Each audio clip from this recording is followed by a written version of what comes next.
नमस्कार, मैं कमलेश कबीर आपका एक बार फिर स्वागत करता हूं इस नए एपिसोड में। आज के इस एपिसोड में हम बात करने वाले हैं कांग्रेस पार्टी की। दिल्ली के विधानसभा चुनाव परिणाम में कांग्रेस पार्टी की जो सीटों की संख्या थी, वो 0 थी और 0 ही रह गई। वोट शेयर थोड़ा सा बढ़ा, लेकिन कांग्रेस पार्टी इस वजह से खुश है कि आम आदमी पार्टी चुनाव हार गई। अब ऐसी स्थिति में कांग्रेस पार्टी में बड़े बदलाव की तैयारियां चल रही है। और बड़े बदलाव की जो तैयारियां चल रही है वो इस स्तर पर चल रही है कि आपने देखा होगा उड़ीसा का जो है वो अध्यक्ष चेंज कर दिया गया। चरण भगत दास को जो है वो भगत चरण दास को अध्यक्ष बना दिया गया। इसके अलावा ऑल इंडिया आदिवासी कमेटी जो कांग्रेस की है उसका चेयरमैन बनाया गया विक्रांत भूरिया को। और ऐसे ही बहुत सारे नामों पर हम बात कर सकते हैं, लेकिन उससे हमारा एपिसोड जो है वो बड़ा हो जाएगा, तो हम उनके ऊपर नहीं जाएंगे। तो इस तरीके के संकेत कांग्रेस पार्टी अब दे रही है। और साथ में आपने देखा होगा कांग्रेस पार्टी के बिहार में, क्योंकि अगला चुनाव दिल्ली के बाद में बिहार में होने जा रहा है, तो बिहार के सांसद कटिहार से जो आते हैं तारिक अनवर, जिस तरीके से उन्होंने ट्वीट किया कि अब कांग्रेस पार्टी को अपने गठबंधन की जो स्थिति है बिहार में उसको स्पष्ट कर देना चाहिए। और उसके बाद में उनके इस ट्वीट की जो है वो चर्चा जोरों पर चल रही है कि आखिर कांग्रेस पार्टी का बिहार को लेकर रणनीति क्या है। फिर उसके बाद में अजय राय का भी एक ट्वीट है, और अजय राय का जो ट्वीट है वो ये ट्वीट है कि कांग्रेस पार्टी, क्योंकि 2027 में उत्तर प्रदेश में विधानसभा चुनाव है, तो 400 से ज्यादा सीटों वाले विधानसभा की सीटें हैं, उनमें से कांग्रेस पार्टी जो है वो इनको 3 चरणों में लामबंद करेगी, 3 चरणों में बांटेगी।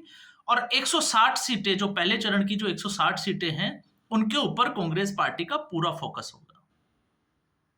तो अब सवाल यह आ जाता है कि आखिर कांग्रेस पार्टी में इस बदलाव का कारण क्या है। तो इस बदलाव का कारण यह है कि कांग्रेस पार्टी इस वक्त 2 धड़ों में बंट चुकी है।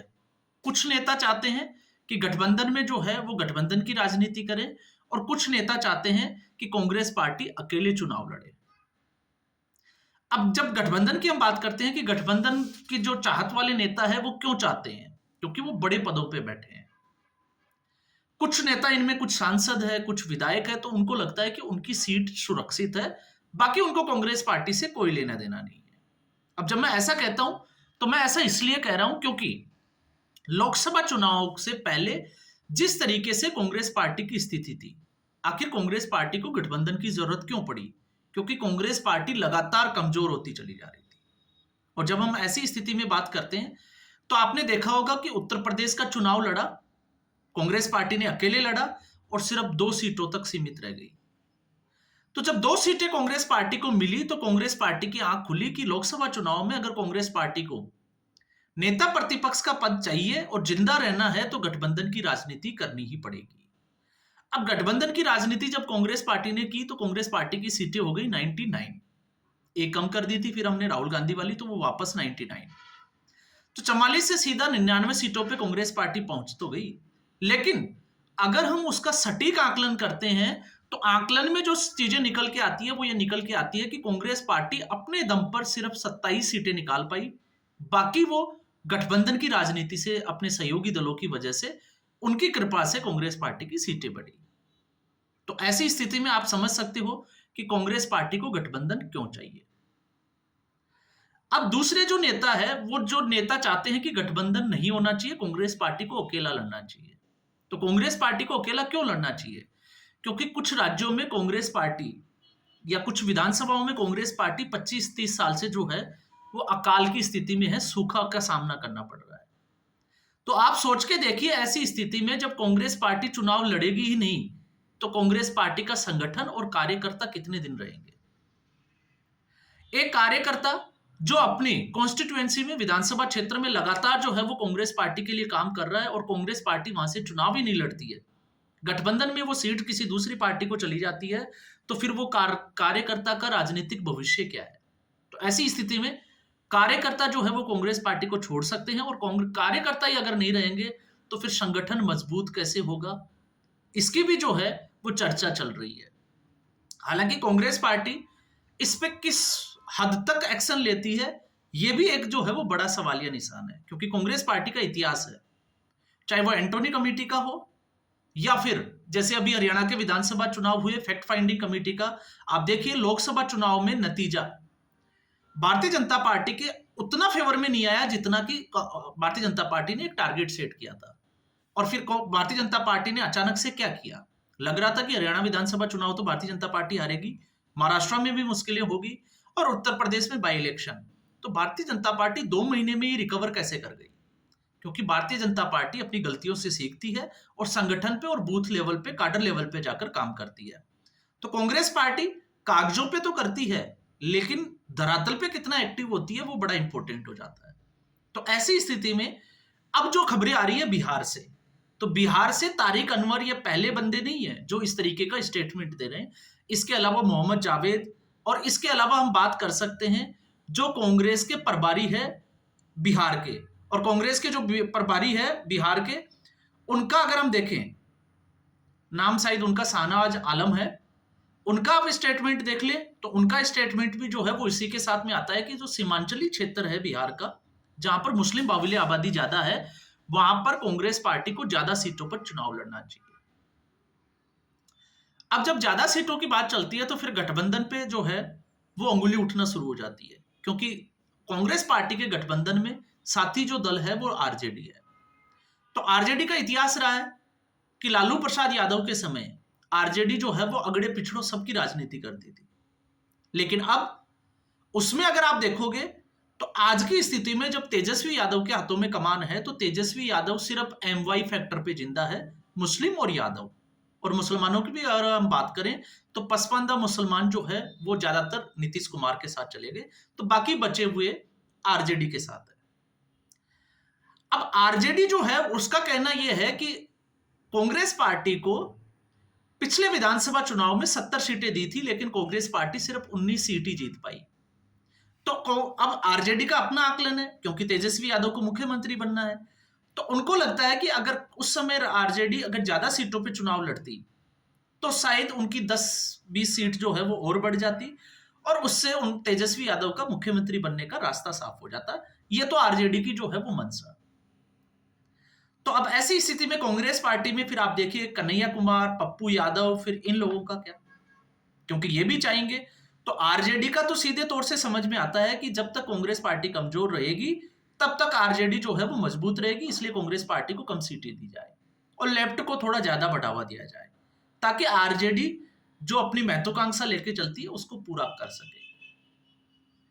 अब ऐसी स्थिति में जब हम आकलन करते हैं तो फिर हमारा आकलन जो है वो एक ही जगह जाकर जो है वो अटक जाता है, और वो जगह है कि मुस्लिम वोट वाला जो बकरा है वो कटेगा तो सब में बटेगा। बटोगे तो कटोगे, आपको आपने सुना ही होगा। और जब मैं ये कह रहा हूं तो आप देखिए कि इन राजनीतिक दलों की बयानबाजी इस कदर से चल रही है कि सबको लगता है कि इस बार बिहार में गठबंधन नहीं होगा, लेकिन फिर भी इन लोगों का गठबंधन होगा। और क्यों होगा? क्योंकि गठबंधन के तौर पे आप देखिए बिहार की राजनीति को समझने वाले जो लोग हैं वो इसको समझ जाएंगे कि पसमानदा मुसलमान जो है वो जेडीयू के साथ चले गए, नीतीश कुमार के साथ चले गए।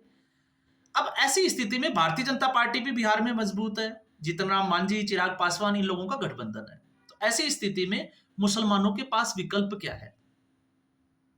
तो मुसलमानों के पास एक ही विकल्प है, और वो विकल्प ये है कि कांग्रेस पार्टी जब चुनाव लड़ ही नहीं रही है तो फिर वो किसके साथ जाएंगे? वो आरजेडी के साथ जाना पसंद करेंगे। अब ऐसी स्थिति में आरजेडी तो चाहेगी कि कांग्रेस पार्टी गठबंधन में रहे लेकिन सीटें कम रहे।